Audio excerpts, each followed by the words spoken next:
النهارده بقى جايه لكم بروتين هيعجبكم وعايزاكم تسمعوا الفيديو من اوله لاخره. وفي بس ما تقوليش رايك إلا لما تخلصي الفيديو خالص، وفي الكومنتات تكتبي لي هل الفيديو حلو ولا حلو قوي. طبعا كنت متخيلين اقول لكم حلو ولا وحش، لا، حلو ولا حلو قوي. ما تقوليش رايك دلوقتي، انا مستنياكي لحد اخر ثانيه في الفيديو. ماشي يا ستي، مدياكي فرصه من اول دقيقه لاخر دقيقه تسمعي الفيديو كله، قولوا لي ايه رايكم، حلو ولا تحفه ولا حلو قوي. ماشي، مفيش مجال لكلمه وحش دي خالص. طيب اول حاجه انا بعمل ايه الوقت زي ما انتم شايفين، هموت من العطش، عطشانه. رحت جايبه حتتين تلج كنت حطاهم في الفريزر من امبارح، وقلت ايه اعمل الكولمن قبل ما اعمل اي حاجه، لان انا طول ما انا عطشانه كده والجو حر قوي فمش هعرف اعمل اي حاجه خالص في يومي. فقلت يا بت ايه، اعملي الكولمن وظبطيه ومليه وحطيه لهم كده على السفره، واللي عطشان بقى يشرب ميه ساقعه متلجه. المهم بقى زي ما انتم شايفين كده يا ولاد، شربت بق ميه والحمد لله ارتويت. وعايزه اقول لكم منظر التلج كده وهو في الكولمن عايم على وش الكولمن كده، مش عارفه، بحس ان هو في عز الحر وعز البرد كده سعاده. هتقولوا لي ده شويه ميه ساقعين انت عامله عليهم هليله ليه؟ ما انا قلت لكم قبل كده يا جماعه، انا ربنا محلي كل حاجه بقى، حتى لو شويه ميه بتلج زي اللي انتم شايفينهم دول ببقى فرحانه وسعيده بيهم.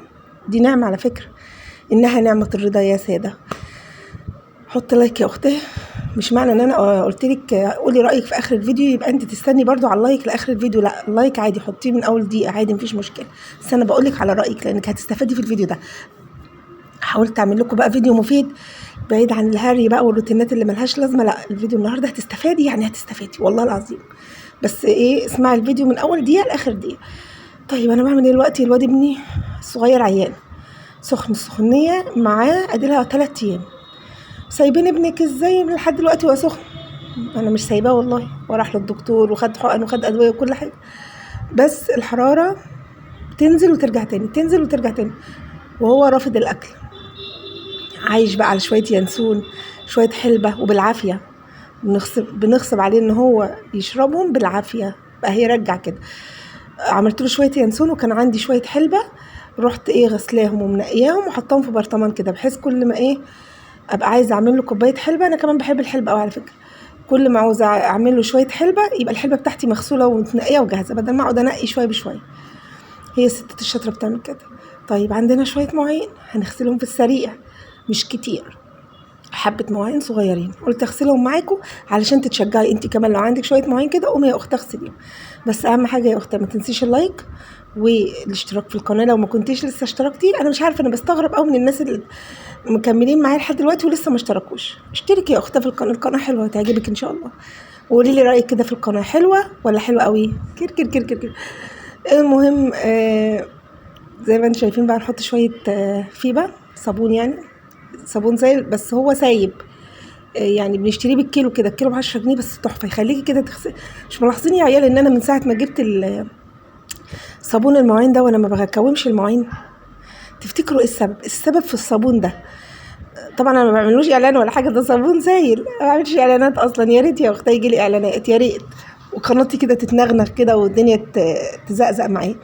ما بيجيليش والله يا اختي اعلانات، هيجي لي اعلانات على ايه؟ ما انتوا موقعين لي الريتش وموقعين لي القناه بعدم تفاعلكم وعدم حطتانكم لللايك، فبالتالي القناه محلك سر واقعه. لكن لو تنعنشوا لي القناه كده وتحطوا لايكات كتير وتكتبوا كومنتات كتير زي ام لمين بصوا يعني مزقزقه القناه بصراحه. عايزاكم كلكم كده تكتبوا لي كومنتات كتير زي ام لمين الجزائريه. ف يعني انا من ساعه ما جبت الصابون السائل ده وانا حياتي بقت سعاده. ايه الاوفر اللي انت فيه ده؟ عماله شويه ميه ساقعين سعاده، والبريل اللي بتغسلي، ايوه يا جماعه اعمل ايه؟ طيب الحمد لله، لما بيكون عندي الرضا، هرمون الرضا عالي، تلاقوني فرحانه باي حاجه وباقل حاجه.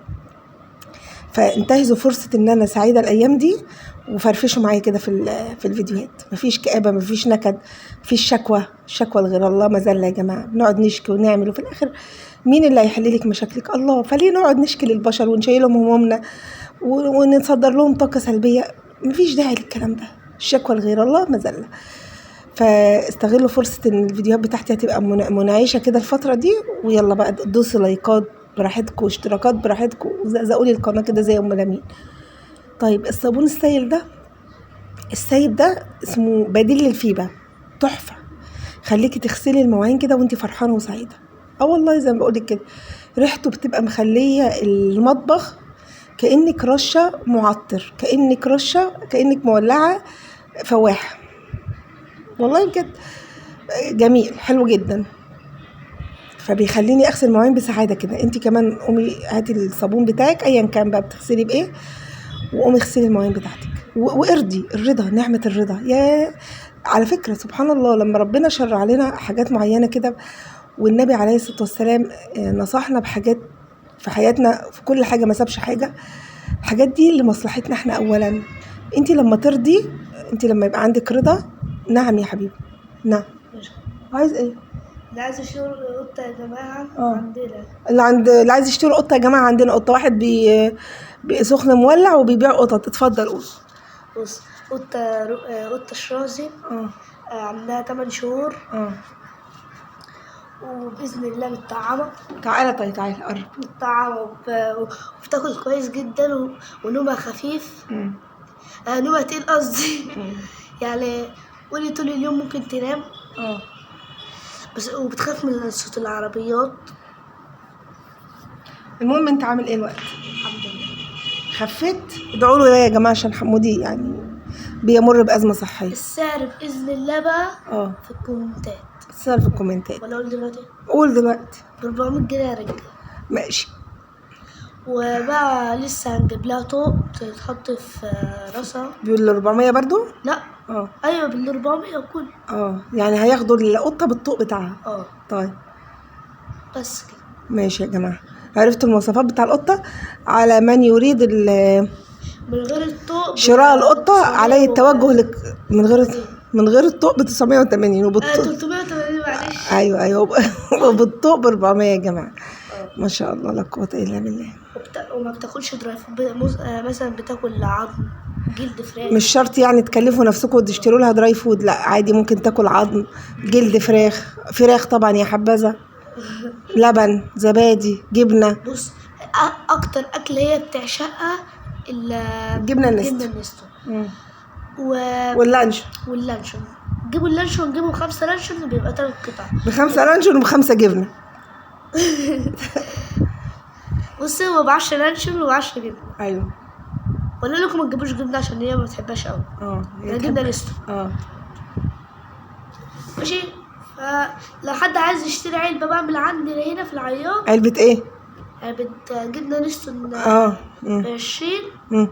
طب تعرف يا مودي ان كل المتابعين اللي عندي ناس من خارج مصر؟ تفتكر ان هم ممكن يركبوا بقى الطياره ويحجزوا طيران ويجوا هنا عشان يشتروا القطه بتاعتك؟ لا مش كله. ما نادر قوي لو لقيت حد من مصر. نادر. الاغلبيه العظمى من بره مصر. قول ما شاء الله، قول ما شاء الله، قول ما شاء الله. تحسد لي شويه اللي حيلتي شويه خرابي. المهم يا ولاد خلاص يا مودي بقى، خلاص خلصنا المواعين ونرجع نكمل الفيديو بتاعنا. خد يا احمد القطه دي عشان انا ما بحبهاش.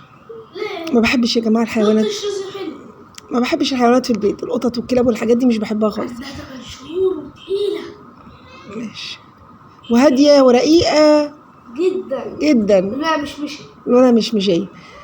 المهم الحوض فوق وتحت ابيض. طيب الحوض بتاعنا نضف والمواعين اتغسلت. يلا بينا نخش نعمل غدا. ايه الغدا بتاعنا؟ مكرونه سباكيتي بالفراخ. تحفه يا جماعه، بتبقى تحفه جميله. بعملها ازاي؟ بقشر شويه بصل كده زي ما انتم شايفين. البصل اللي انا كنت شاريه من السوق 4 ب10.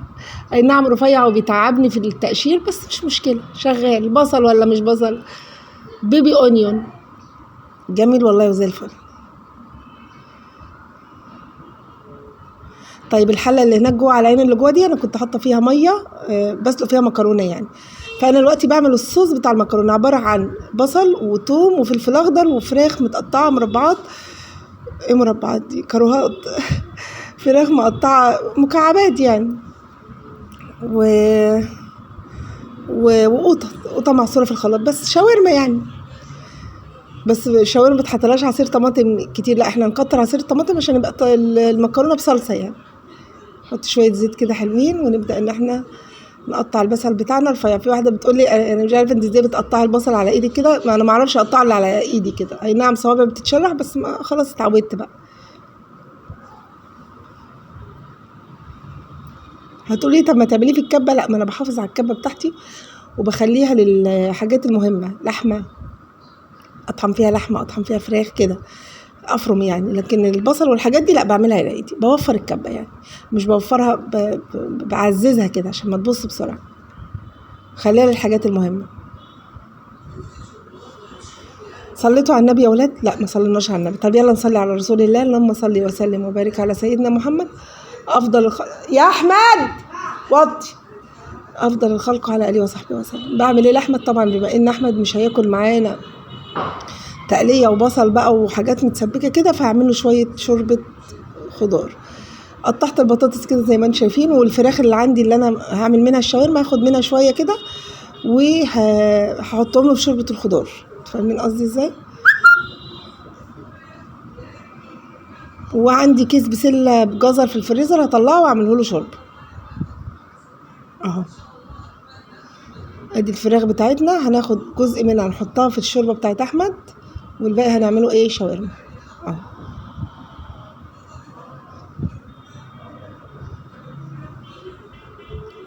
مش بقول لكم الفيديو هيعجبكم؟ في فيديو كله افاده. الافاده في اللي انا بعمله معرفش. لا لسه الافاده جايه، اصبري بس لاخر الفيديو.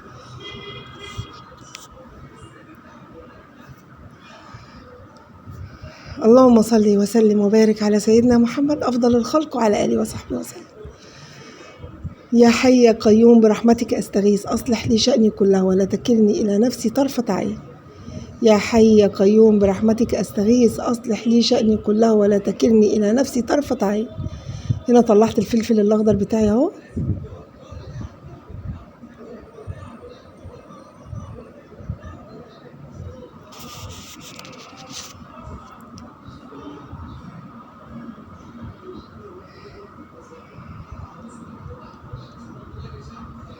لا حول ولا قوة الا بالله العلي العظيم. لا اله الا انت سبحانك اني كنت من الظالمين. هنا ادي كيس البسله بالجزر بتاعنا اهو. وطبعا انا كنت مقطعه بطاطس زي ما انا قايله لكم.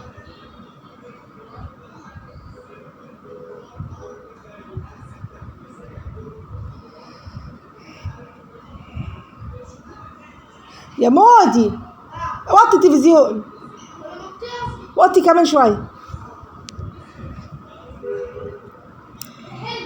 حلو.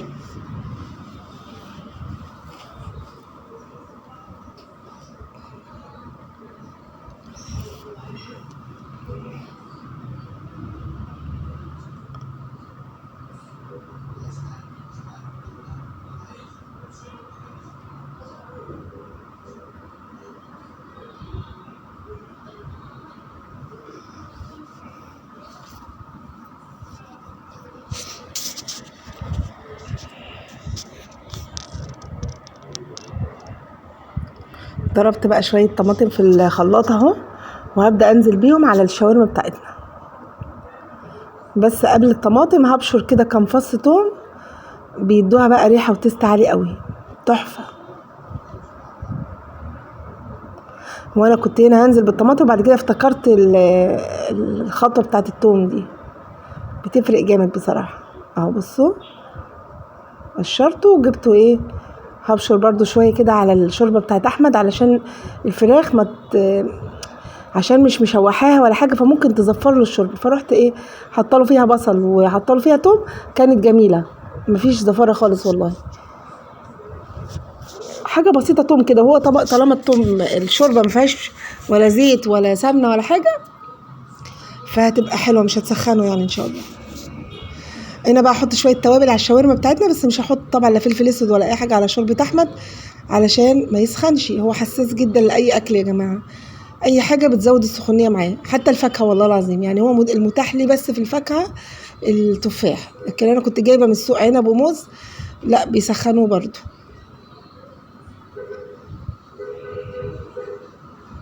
هنا بقى ايه، جبت بصلتين 3 كده هقطعهم له واحطهم برضو يتسلقوا في الشوربه، ياكلهم برضو كده. البصل حلو جميل.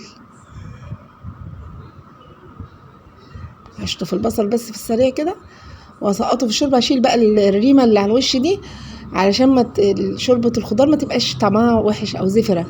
هشيل له بس الطبقه البيضاء اللي على الوش دي اهو عشان ياكلها بالهنا والشفا كده، لان هو حساس جدا للاكل، واي حاجه يعني بتضايقه في الاكل ما بياكلش خالص، والله بجد متعب قوي في الاكل. هنا حطيت بس شويه ملح كده، حيقت له الشوربه بتاعته عشان يعرف ياكلها. بس كده خلاص، ملح بسيط خالص، ملح ابيض عادي جدا. وبعد كده هبدا بقى ايه، اسيبها تستوي، اغطيها واسيبها تستوي بقى مع نفسها، واحنا الاكل بتاعنا هو بيستوي. ماشي خلاص كده، انتوا عرفتوا ان احنا عملنا مكرونه بالفراخ، وعملت للواد شويه شوربه خضار بحتت فراخ برضو كده مسلوقه. وهنخش بقى على المفيد بقى، اصبري بس عليا. هنعمل ايه بعد ما خلصت الليله تحت دي وجيت بقى بالليل لسه هغسل المكرونه. في واحده بتقولي انت بتغسلي المكرونه ليه؟ ما لازم يا جماعه، بعد ما المكرونه تتسلق لازم تتغسل، والا هتبقى كتله عجين، فلازم تتشطف كويس جدا كمان، تتغسل يعني. اغسلها كده وبفرفرها من بعض عشان تبقى حلو. خلاص كده كلنا الحمد لله. تعالوا بقى بالليل بقى، فقره بالليل بقى هنعمل ايه. عندي شويه لبن، 3 كيلو لبن رايب روبتهم قبلها بيوم، وهعمل شويه يا جماعه جبنه قريش وحته زبده بلدي، والله العظيم ما ليهم حل. هنا بقى الافاده بتاعت الفيديو صح، عايزاكي بجد تجربي في 3 كيلو. وعايزه اقول لك اللبن ده لبن بقري، يعني لبن خفيف اصلا ما فيهوش خير، بيبقى الخير بتاعه قليل عن الجاموسي. فانا جبت 3 كيلو لبن بكيلو ب20، 3 كيلو ب60 جنيه. تعالي شوفي بقى ال60 جنيه هيطلعوا لي قد ايه. ماشي اهو، حطيت طبعا اللبن كده في المصفى دي، انا لسه شاريها من السوق النهارده مخصوص للجبنه يعني. هتقولي لي طيب ما الجبنه هتنزل من فتحات المصفى؟ لا، انت تجيبي مصفى تكون الخروم بتاعتها رفيعه ضيقه. هنا بقى رحت ماسكه وش اللبن وقعدت اقلب فيه كده، الله بتبقى احلى مرحله دي. وكونت حته زبده كده من 3 كيلو لبن، حته زبده محترمه اهو، بصي حته زبده يجي لها معرفش قد ايه، لسه ما وزنتهاش بس حته حلوه. نعمل بقى بحته الزبده دي فطير، معجنات، حطيها في الاكل بتاعك، خطيره والله العظيم يا جماعه، تحفه. وادي الجبنه بتاعتي هسيبها بقى احنا هنا كنا بالليل بقى، الفقره دي كانت بالليل، هسيبها بقى طول الليل، والصبح هوريكم الزبده والجبنه عملوا لي قد ايه. هنوزنهم على الميزان ونشوفوا مع بعض ال60 جنيه بتوع اللبن طلعوا لي قد ايه. بصي اهو، ادي حته الزبده بتاعتي اهو، وهحط حواليها الجبنه. طبعا انا الجبنه مش مستاهله ان انا احطها في حصيره ولا الكلام ده، هي مش كتير قوي يعني. والعيال بالهنا والشفا فطرنا منها، والعيال بالليل برضو وانا نايمه خدوا منها وكلوا، عملوها على بيض كده وكلوا. اذا اللي طلع لي من ال3 كيلو لبن طلع لي كيلو جبنه على زبده. انا ما فصلتش ده لوحده وده لوحده، يعني ما وزنتش ده لوحده وده لوحده، هما الاثنين مع بعض كده حوالي كيلو. لان انا زي ما بقول لكم العيال كلوا بالهنا والشفا فطرنا منها، والعيال اتعشوا من هنا من حلاوتها، عماله اخد منها واكل. انا ما بشربش لبن، بس في الجبنه والزبده والحاجات دي بحبها جدا بصراحه، جميله يا جماعه، تحفه. جربيها وهتدعي لي. هاتي شويه لبن وروبيهم، اي لبن ان شاء الله كيلو، بس مش هيطلع لك كميه كبيره، انت اقل حاجه 3 كيلو لبن. هاتيهم وحطيهم في حله وسيبيهم كده في المطبخ لتاني يوم الصبح، واتفرجي بقى على الجمال.